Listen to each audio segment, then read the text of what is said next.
So here we are, at the end of this course. It's time to have a look at what we covered. In the first part of this course we saw how enriched environments are the condition through which we can develop new connections. We've distinguished three types of enriched environments: physical sensorial environments, social environments, and cognitive environments. I gave you over 30 different exercises with which you can now exercise, flex your brain, get out of your comfort zone and get those dendrites growing. Pick out what works for you and be creative. Come up with your own variations in order to keep your brain alive and kicking. The central idea is always the same. Our brain awakens in the new. So expose yourself to new experiences, especially when you feel you don't want to. That's when our comfort zone takes over. That's when our brain is going asleep and actually starts shrinking.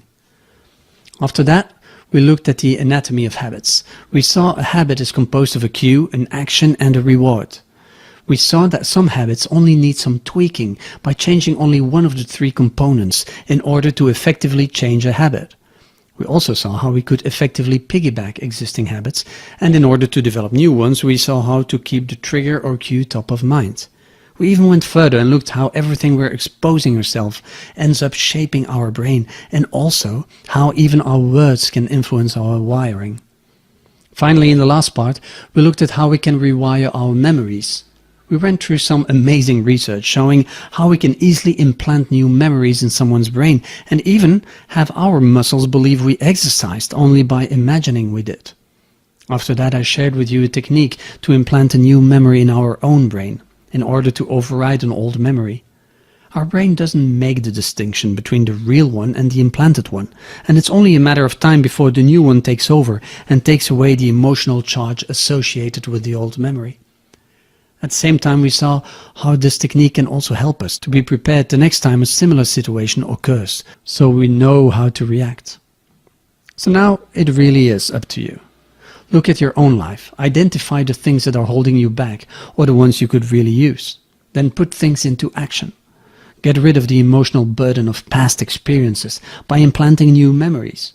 Open yourself to new experiences in order to create that mental flexibility. Then look at those habits which are holding you back, pulling you down.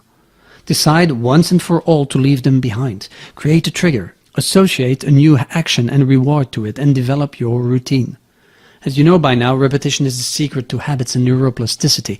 It's how our brain works. There are no shortcuts.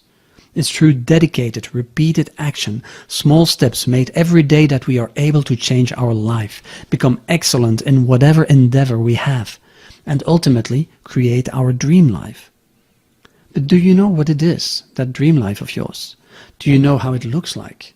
What habits will you need to put into place in order to get there? So why haven't you started yet? Yeah, it's the comfort zone. No, that's okay, don't worry, you're probably just not ready yet. The only thing I ask from you at this moment is to create your enriched environment. Do the exercises I showed you, and that comfort zone that is holding you back will crumble by itself.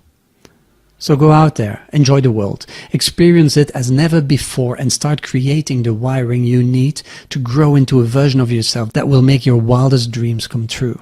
And above all, enjoy every single moment of it. That's called life, and it's meant to be lived at its fullest. Thanks for having me on your journey. It was a pleasure.